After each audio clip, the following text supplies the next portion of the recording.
It's scary to be alone. The house will be finished being fortified.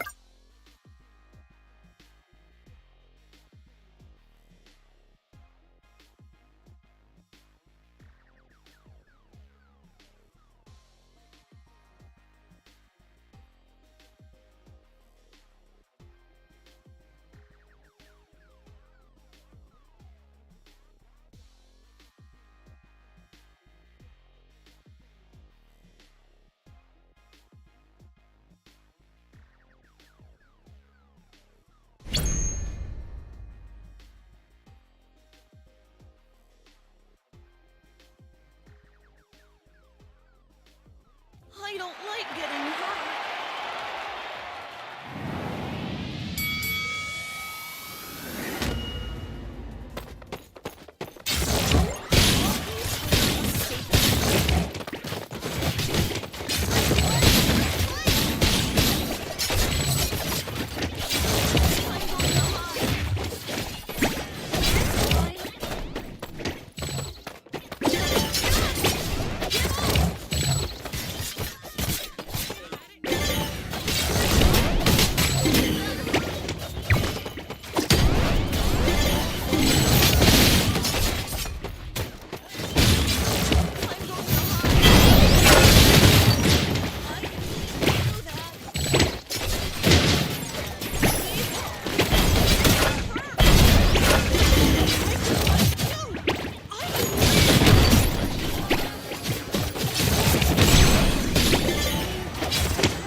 I can do my part too.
you really trying to help me out?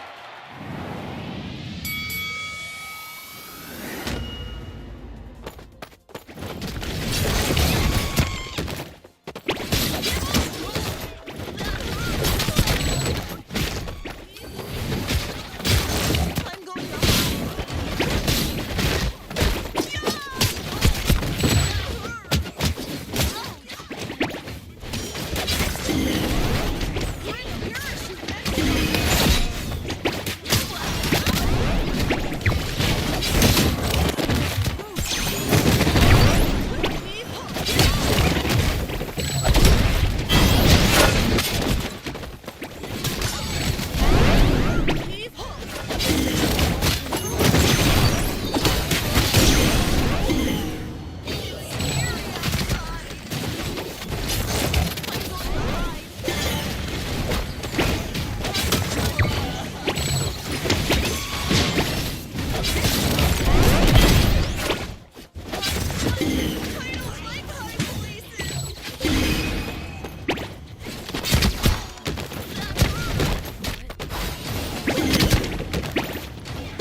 Everyone was mesmerized by my muscles.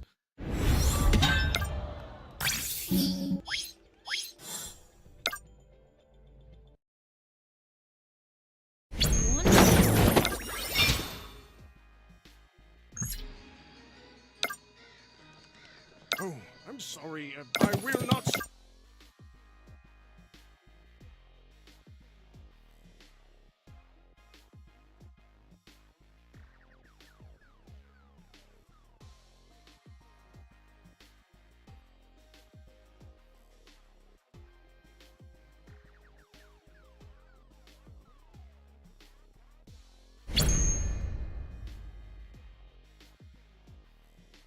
Don Quixote is here!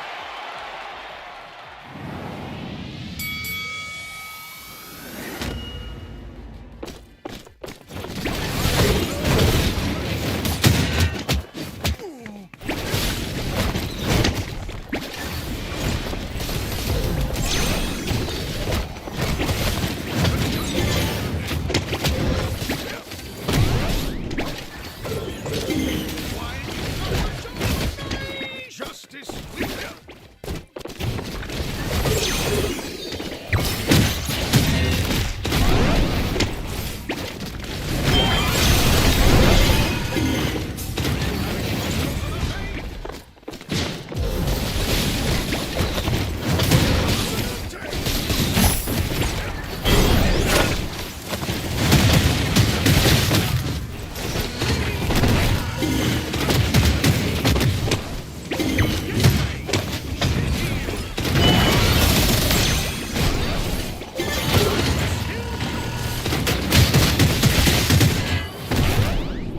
Can somebody hold me?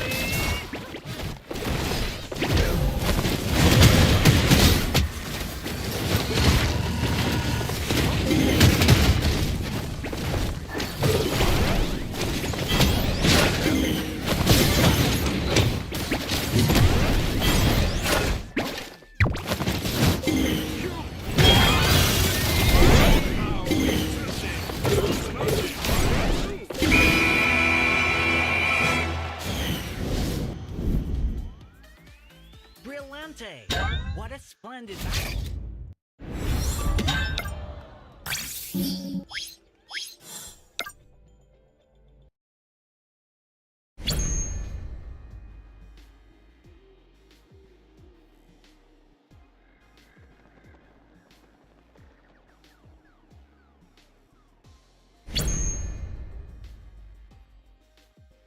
Oh, it is an honor to fight with you.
Rocinante, we won together!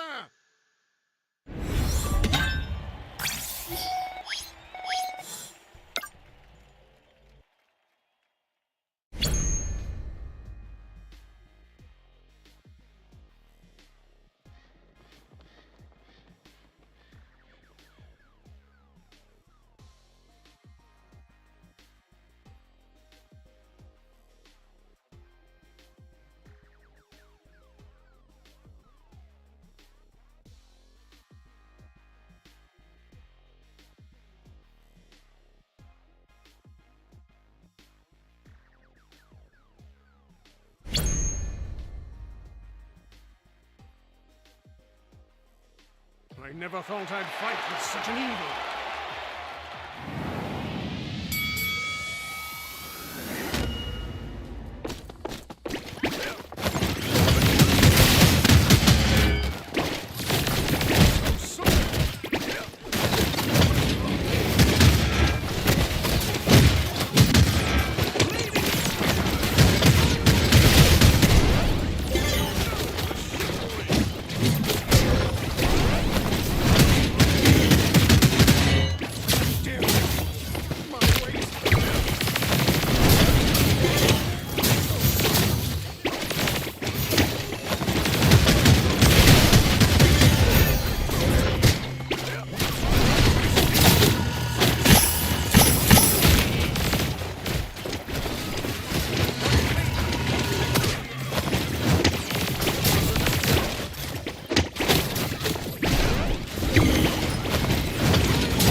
Rocinante, we won together!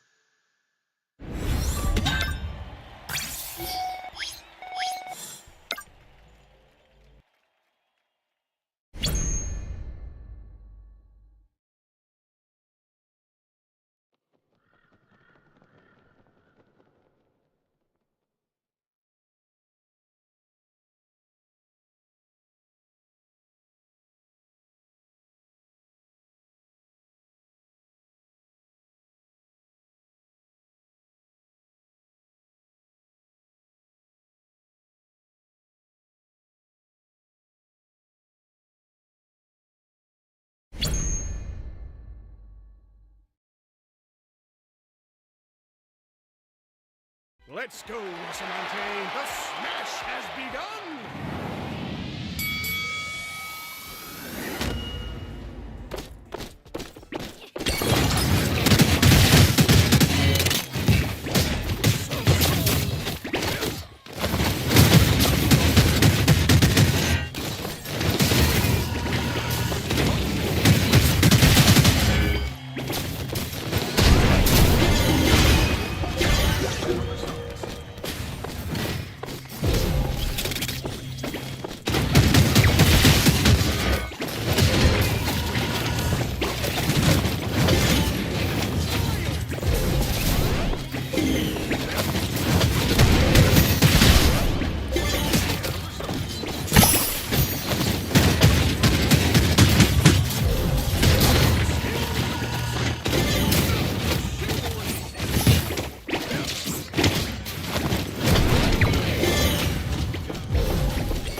Don Quixote is here!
This is far from my real skill.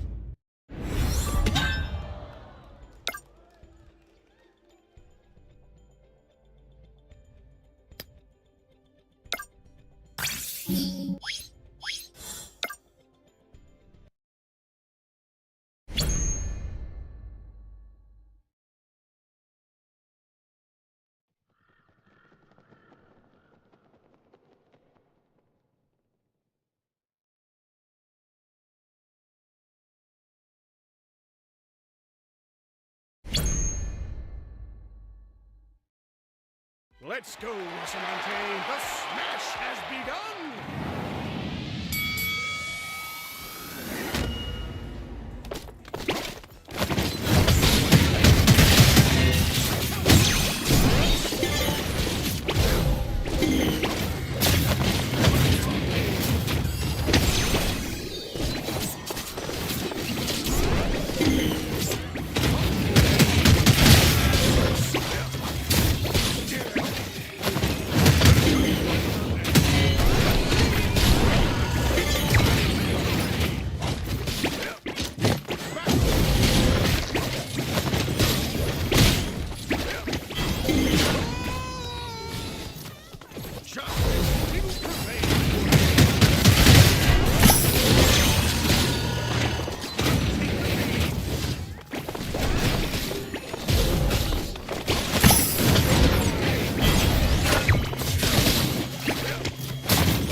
I will not stop.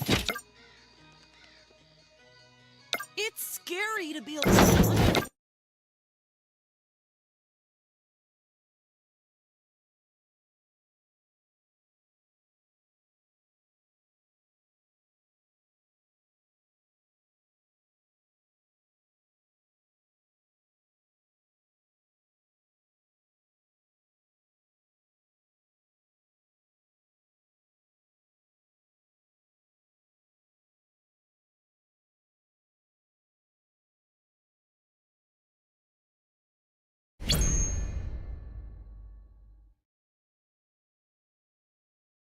I'm scared.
I can do my part too.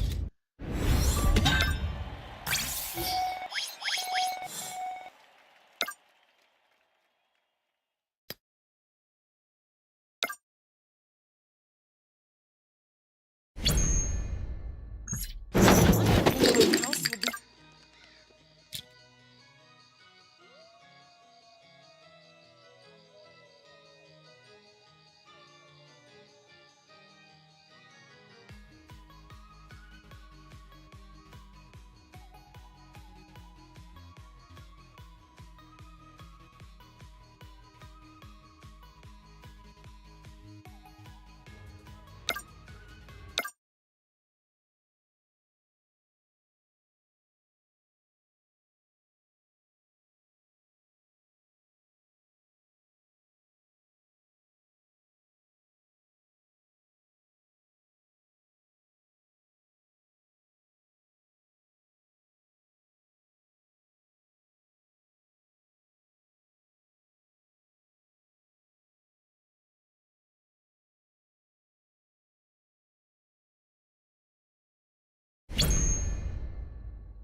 I'm scared.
I can do my part too.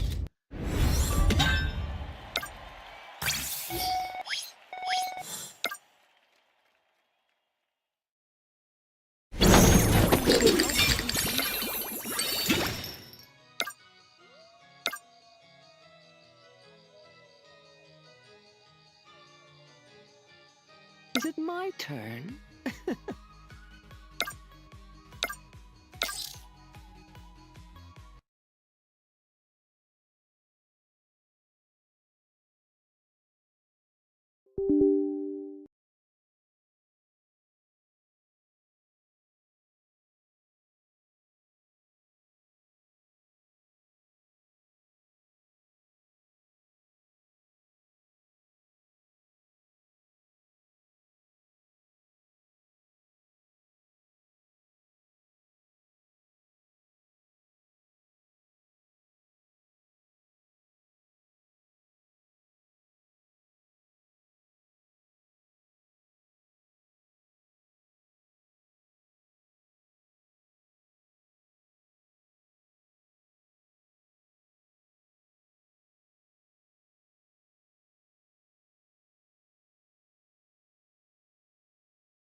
"70,000 gallons of fuel leaves the depot after the second capture of Ben's internal breather pipe. A hole in the closure retainer allowed for a securing pin or wire with a lead seal. Flip the lever point, flexing under temperature changes and impacts more quickly. Everything the German original was, now manufactured by the British. American production continues making inferior rolled.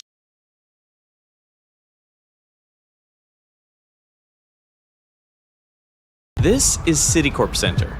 In the summer of 1978, it had been open for less than a year when its structural engineer Bill LeMessurier made a terrifying discovery. His cutting-edge skyscraper, an engineering marvel, had a fatal flaw. Winds of just 110 kilometers per hour could cause it to collapse in the middle of Manhattan, potentially killing thousands.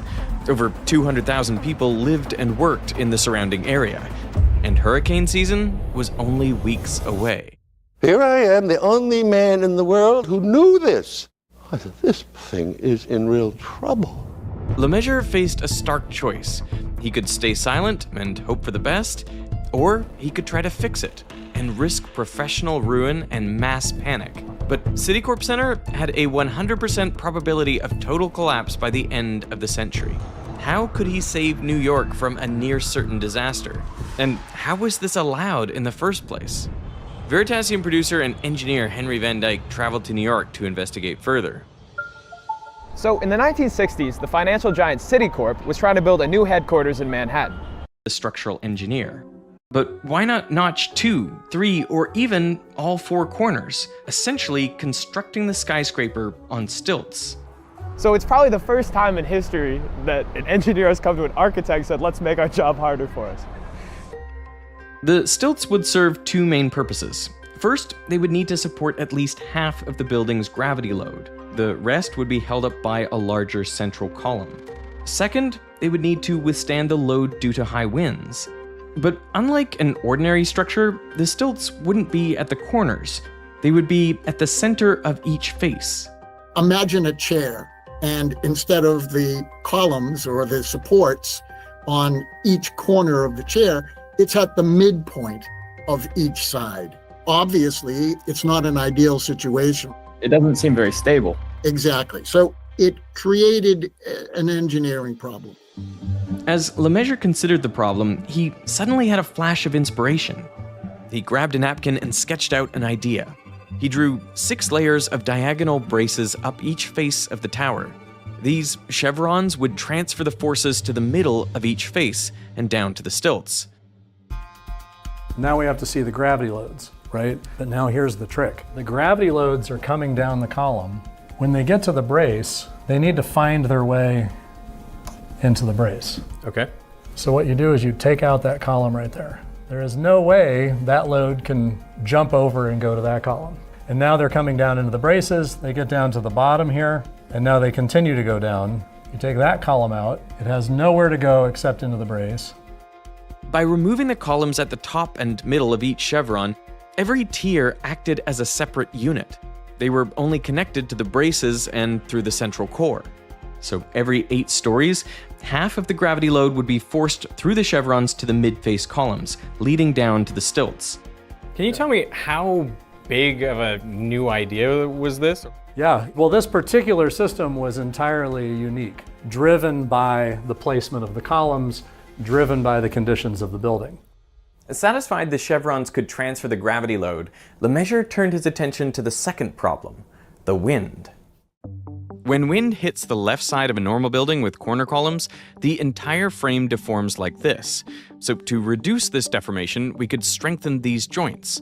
But there's a better way. Because beams and columns are much stronger in compression or tension than they are with bending loads. So if we add diagonal bracing, they can carry this horizontal load. The beams sort of act like springs, and when they're compressed, they push on the joints. When they're stretched, they pull inwards. With braces like these, the wind load compresses this diagonal and stretches this one. The left column pulls down in tension, and the right column pushes up in compression. Where the braces meet, they both push the bottom beam to the right. This stretches the left side and compresses the right one. But this floor is the top of the next chevron, so this lower section is carrying the force from the layer above it, and the normal wind load from the side.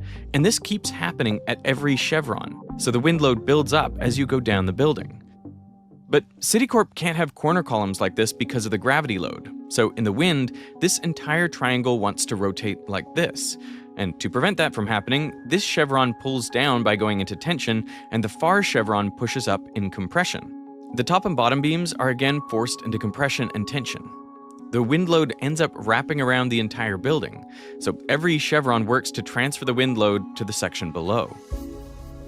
When we think about skyscrapers, like how big of a deal is wind? If we made a skyscraper here, out of all these different things, you push with your phone, you get a certain amount of force. But then you push on my phone as well with a certain amount of force, but your phone is also pushing on my phone. And so that's the shear in the building, what we call the building shear. It increases as you go down the building. At the 10th floor, you may have a smaller force than at the 60th floor, but the total force of the 10th floor is like carrying everything above it. So it's much bigger than what's going on at the 60th floor. So these chevrons were key to Lemaitre's design. But the braces were massive, almost 40 meters long end to end. So even if you could fabricate a steel brace that long, there would be no way to get it through Manhattan. So instead, it was sent in pieces to be welded together on site. The chevron bracing solved the wind and gravity load issues, but it also created a different problem. Because of the chevron bracing system, they were able to save a lot of money and weight. It was a lighter construct than most other buildings in New York. I think it was 22 pounds a square foot, which is very light. Unfortunately, that made the building swayable. It could move in the wind. That wasn't necessarily a structural problem. It was just, it could have been uncomfortable for the patrons. The way they could solve this was just, let's add more structural steel and make it a lot stiffer. But the solution that Lemaitre came up with was far more elegant. He adopted something that had been regularly used in bridges, power through those energy losses as the block oscillates out of phase to the building's motion. Lemaitre expected the damper to reduce the amplitude of swaying by roughly 50%, and he saved around $4 million by not needing an additional. Wind speed is highest at the top of the tower, the wind shear builds up as you go lower. Looking at this brace around halfway down the tower, the perpendicular wind load is 454 tons. Because Lemaitre, despite the risk, they decided not to tell the public, or even the office workers in the building. No one wanted a mass panic. Withstand, but Lemaitre wasn't taking chances because he didn't know the intensity of the storm, and this was a strong storm. So there was a chance. There was absolutely a chance, and they had to prepare for that chance. The building code to require quartering wind. Baby, and she turned on. They also didn't respond to our request for comment and refused to let us film inside the building. Further questions arose in 2021 with a new study from the National Institute of Standards and Technology. They wanted to see if quartering winds were more demanding for a building like Citicorp. Although they did conclude that the pressure from perpendicular winds was greater, their analysis didn't include any internal structure specific to Citicorp. As for Lemaitre, the engineering field still regards his actions as upstanding, and the Citicorp case is taught all over the world as a case of good engineering ethics. In fact, in my own engineering ethics course, I learned about the Citicorp building. And every structural engineer experiences this. When you actually feel the weight of the responsibility, you're saying, based on my engineering, that building is going to stand up. Nobody else worries about it. And so if you think about the emotional pressure that Bill Lemaitre was under, and then needing to come back and do something about it and to mobilize and to hold that during this entire process, it's truly a remarkable story. I mean, I can't imagine it. I can't imagine it. I said, look, if you got a license from the state and a certification to University First, and now you're going to use that license to hold yourself out as a professional, you have a responsibility beyond yourself. If you see something that is a social risk, good heavens, this thing would kill thousands. You must do something. You must do something.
Welcome to CBS.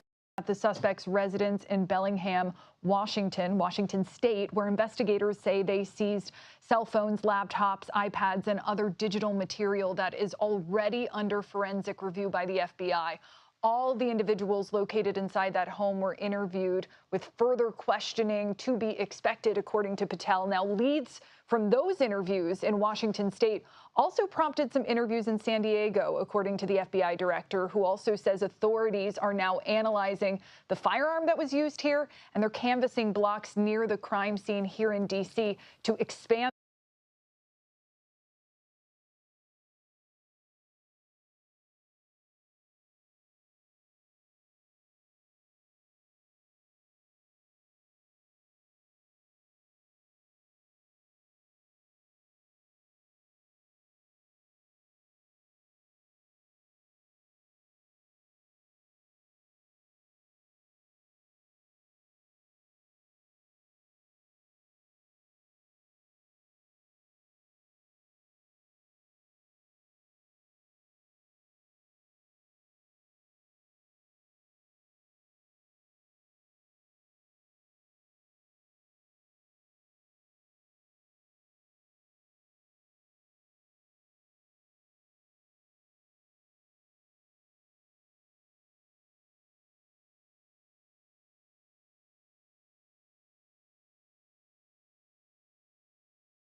So I 3D printed this entire vest to wear to the Netflix premiere of Jay Kelly so I can get more Duckboy Tinder profile pics. Here's how I made it. Modified a chain link design I found by Randy Ubillos for my own personal shirt pattern and measurements. Now the key to printing these all in one piece and still have it be flexible is to model it with the hexagons with these links that rest ever so slightly above the surface. Because I'm printing these in mostly carbon fiber, I'm going to be printing it on my Bamboo P2S, which has a nozzle that can handle it. The very first layer is a sparkle red PLA, followed by PLA carbon fiber, and the rings are carbon fiber burgundy. I look good. Now the most frustrating step is going to be connecting all these pieces together. The chains overlap on the edges of these catch pieces, and they're locked into place with hundreds of these caps that I printed separately. And it takes 6 hours. Losing my mind. Now let's heat things up. The vest zipper is held together with magnets, but I made it too tight of a fit, so I hit it with my blowtorch for just half a second to soften the plastic. Now with the magnets installed, I have a great fashion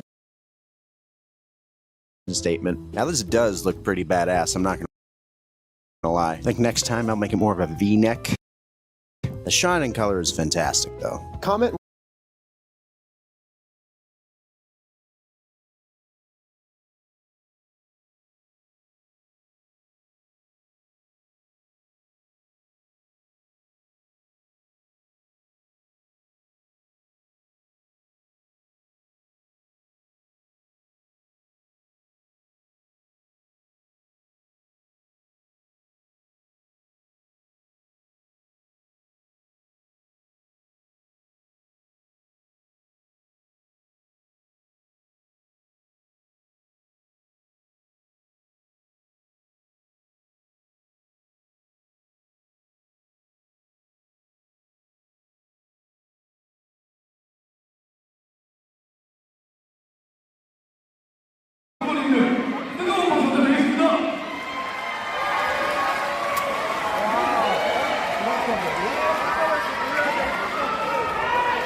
Well, good morning, guys. You don't see this every day, and I see a lot of stuff. This is one of the worst I've seen in terms of difficulty. That's the driver, by the way, in case you guys think it's a fatal. And this is one of the worst I've seen in terms of difficulty. That's the driver, by the way, in case you guys think it's a fatal. And this is what it looks like up close. Now this is a one-lane exit, but I told CHP I'm gonna do it from right there where my truck is at. They're incredibly happy because most everyone else will do it from here and block the freeway. So just by looking at it, this thing's a total loss, right? And it's wedged under here really, really good. You guys heard of the flip-flop mafia? Oh my God! Bruh. What about the barefoot mafia?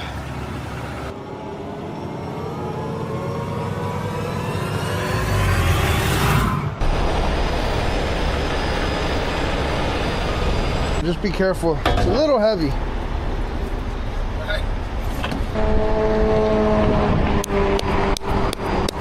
Come on up, bro.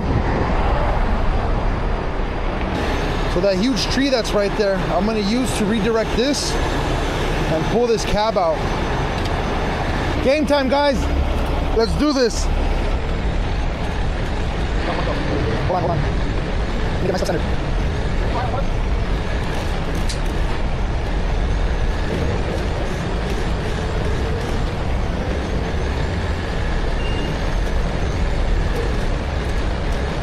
It's a lot more stuck than I thought.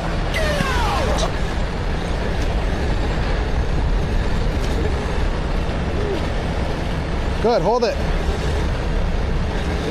No, it's not. That's nothing.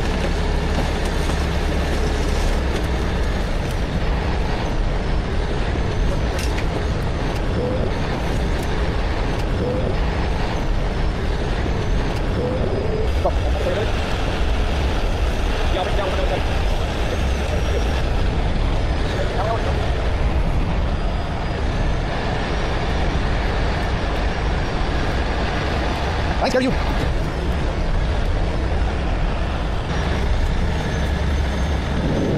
Yeah. Awesome. Just a little bit more.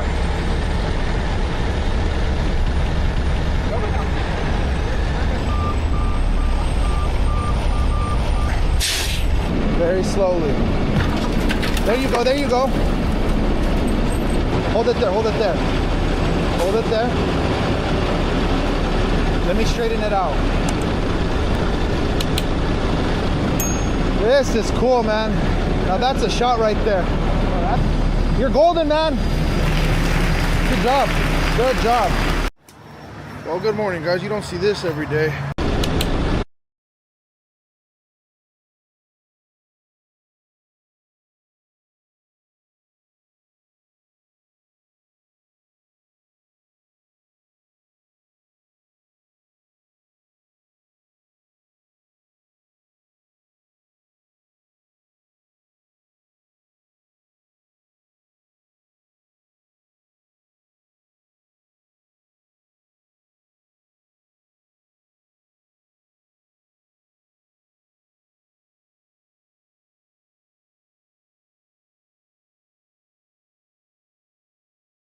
Imagine going 36 hours without a bite.